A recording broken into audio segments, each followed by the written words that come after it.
Hello guys, real talk na naman tayo. Usapang mga babae to. Kung sinong nakarelate dyan, itong tandaan nyo.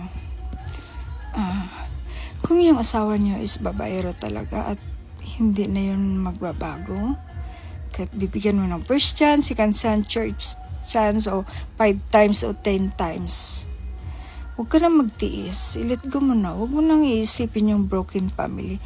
You need to move on yourself. And then, i-let go mo na yung asawa mong ganyan. Kasi ikaw lang masasaktan eh. Kailangan mahalin mo rin yung sarili mo. Okay? Huwag mo nang isipin yung broken family.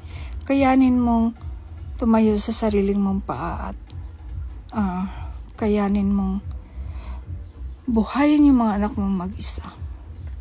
Okay? Kailangan you need to be strong. Okay, bye-bye kung sino nakarelate dyan. Okay, bye.